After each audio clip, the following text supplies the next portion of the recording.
স্বস্তির কথা অভিষেক বন্দ্যোপাধ্যায়, তিনি বিপদমুক্ত বলে জানিয়েছেন চিকিৎসকরা। যদিও আর কিছুক্ষণের মধ্যেই মেডিকেল বুলেটিন প্রকাশ করবেন চিকিৎসকরা, এমনটাই জানা যাচ্ছে। কিন্তু অনেকগুলো প্রশ্ন তুলে দিয়েছে অভিষেক বন্দ্যোপাধ্যায়ের এই দুর্ঘটনা, যেখানে প্রশ্ন উঠছে যে কিভাবে এই দুর্ঘটনা ঘটলো। এবং মুখ্যমন্ত্রী মমতা বন্দ্যোপাধ্যায় তিনি উদ্বেগ প্রকাশ করেছেন, তিনি আশঙ্কা প্রকাশ করেছেন যে চালককে কেউ কিছু খাইয়ে দিয়ে থাকতে পারে কিনা, চালক কি ঘুমিয়ে পড়েছিল, এই প্রশ্ন তুলেছেন মমতা বন্দ্যোপাধ্যায়। সুতপা সেন আমাদের সঙ্গে টেলিফোন লাইনে রয়েছেন। সুতপা, মুখ্যমন্ত্রী কতটা উদ্বিগ্ন? দেখো মফিয়া যথেষ্টই উদ্বিগ্ন দুটো কারণে। মূলত প্রথমত হচ্ছে যে যেভাবে অ্যাক্সিডেন্টটা হয়েছে এবং তিনি যেটা বলছেন যে এত বড় ধরনের অ্যাক্সিডেন্ট, গাড়ি উল্টে গেছে, সেক্ষেত্রে মাথায় লাগাটা খুব স্বাভাবিক এবং মুখেও তার বক্তব্য হচ্ছে হাড় ভেঙে গেছে, সেলাই পড়েছে। কাজে এক হচ্ছে শারীরিক অবস্থাটা নিয়ে উদ্বিগ্ন। দ্বিতীয় যে বিষয়টি, সেটা যেভাবে কনভয়ে এসে বাইরে থেকে গাড়ি মেরেছে সেই ব্যাপারটা নিয়েও কিন্তু তিনি উদ্বিগ্ন। কারণ নিরাপত্তার বিষয়টা নিয়ে তিনি বারবারই রাজ্য পুলিশের ডিজিকেও বলেছেন এবং পুলিশ কর্তাদের বলেছেন যে যেভাবে ভিভিআইপি গাড়িতে এসে কনভয়ের মধ্যে এসে গাড়ি ঢুকে পড়ছে, এটা কোনো অবস্থাতেই মেনে নেওয়া যায় না এবং এর পেছনে কোনো ধরনের চক্রান্ত আছে কিনা, অর্থাৎ এটা নিছকই অ্যাক্সিডেন্ট নাকি এর পেছনে অন্য কোনো চক্রান্ত আছে, সেই বিষয়গুলোও কিন্তু দেখতে বলা হয়েছে পুলিশকে। মুখ্যমন্ত্রী নিজেই জানিয়েছেন যে সিআইডি এবং এসটিএফ দুজনের হাতেই দায়িত্ব দেওয়া হয়েছে এবং একই সঙ্গে দেখা হবে যে এর পেছনে অন্য কোনো ধরনের ঘটনা আছে কিনা। যদি থাকে সেক্ষেত্রে কিন্তু অ্যাটেম্প্ট টু মার্ডার কেস দেওয়ার কথাও নির্দেশ দিয়েছেন পুলিশকে।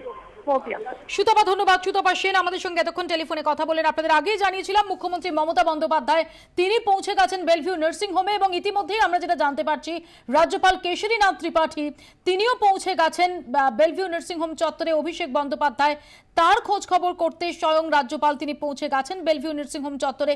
কিছুক্ষণের মধ্যেই মেডিকেল বুলেটিনও প্রকাশিত হওয়ার কথা। আপনাদের আরো একবার দেখাচ্ছি যে কিভাবে এই ঘটনা ঘটে। আপনারা দেখতে পাচ্ছেন টোয়িং ভ্যানে নিয়ে যাওয়া হচ্ছে একটি দুধের গাড়ি, পাইলট ভ্যান, 5টি গাড়ির কনভয়। সামনে পাইলট ভ্যান, দ্বিতীয় গাড়িটি অভিষেকের গাড়ি, তৃতীয়টিতে মানুষ ভূঁইয়া ছিলেন, চতুর্থটি আইবির গাড়ি এবং একদম শেষে জেলা পুলিশের অর্থাৎ হুগলি পুলিশের একটি গাড়ি ছিল। যখন এই গাড়িগুলি আসছিল বর্ধমান থেকে কলকাতার দিকে, ঠিক সেই সময় দুর্ঘটনা ঘটে এবং দ্রুত গতিতে এসে পাইলট ভ্যান এই যে ব্রেকডাউন ভ্যানটা সেটাকে কাটিয়ে এগিয়ে গেলেও অভিষেকের গাড়ি তাল সামলাতে পারেনি এবং অভিষেক গাড়ি সজোরে এসে ধাক্কা মারে এই গাড়িটিতে এবং তারপরে উল্টে যায় এর পরের গাড়ি, অর্থাৎ যেটিতে মানুষ ভূঁইয়া ছিলেন সেই গাড়িটি একই সঙ্গে এসে ওই গাড়িতে ধাক্কা মারে এবং উল্টে যায়। দুটি লেনের মাঝে যে অপেক্ষাকৃত নিচু জায়গা, সেই জায়গায় উল্টে পড়ে দুটি গাড়ি। আমরা এই মুহূর্তে টেলিফোনে যোগাযোগ করেছি দেবারতী ঘোষের সঙ্গে। দেবারতী রয়েছেন, সরাসরি চলে যাব দেবারতীর কাছে। বেলভিউ নার্সিং হোম চত্বরে রয়েছেন দেবারতী। দেবারতী,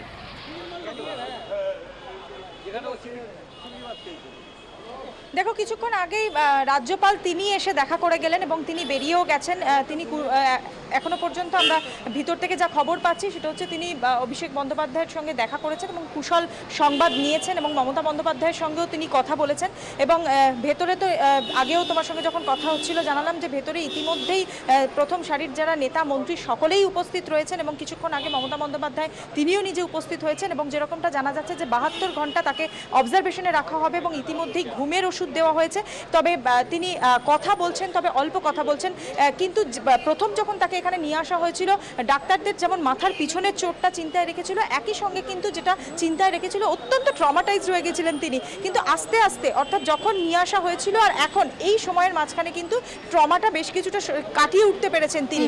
তবে এখনো পর্যন্ত তার সেই ট্রমাটা রয়েছে এবং সেই কারণেই 72 ঘন্টা অবজারভেশনে রাখতে চাইছেন ডাক্তাররা তাকে। দেবারতী, আপাতত তোমার ধন্যবাদ। তোমার কাছ থেকে এই সংক্রান্ত খবর আমরা নিতে থাকবো। দেবারতী আমাদের সঙ্গে কথা বলেন বেলভিউ নার্সিং হোম চত্বর থেকে। রাজ্যপাল ইতিমধ্যেই দেখে কুশল সংবাদ নিয়ে বেরিয়ে গেছেন, মুখ্যমন্ত্রী রয়েছেন এখনো বেলভিউ নার্সিং হোমে। আপনাদের আরো একবার দেখাবো অ্যানিমেশনের মাধ্যমে যে কিভাবে এই দুর্ঘটনা ঘটলো। অভিষেক বন্দ্যোপাধ্যায়ের যে কনভয়, মোট 5টা গাড়ি ছিল, তাতে প্রথমে পাইলট ভ্যান, দ্বিতীয় গাড়িটিতে যে স্করপিও এসইউভি তাতে ছিলেন অভিষেক বন্দ্যোপাধ্যায়, তৃতীয় এসইউভিতে ছিলেন মানুষ ভূঁইয়া, চতুর্থটি ছিল আইবির গাড়ি এবং পঞ্চম গাড়িটি ছিল হুগলি জেলা পুলিশের এসকর্ট গাড়ি। এবং পাইলট ভ্যানটি সেটি এই টোয়িং ভ্যানে যে নিয়ে যাওয়া হচ্ছিল ব্রেকডাউন হয়ে যাওয়া দুধের গাড়িটিকে, সেটিকে পাশ কাটিয়ে এগিয়ে যায়। কিন্তু অভিষেক বন্দ্যোপাধ্যায় যে গাড়িতে ছিলেন সেই এসইউভিটি তাল সামলাতে পারেনি, সজোরে এসে ওই গাড়িতে ধাক্কা মারে এবং তারপরে উল্টে যায় দুই লেনের মধ্যবর্তী যে নিচু জায়গা সেখানে। এবং মানুষ ভূঁইয়া যে গাড়িতে ছিলেন সেটিও এসে একই রকম ভাবে ধাক্কা মারেন এবং একদম ক্যাপসাইজ করে যায়, অর্থাৎ একদম উল্টে যাওয়া, চাকাগুলি ওপর দিকে উঠে যায়। এই দুটি গাড়ি বিপুলভাবে দুর্ঘটনার কবলে পড়ে।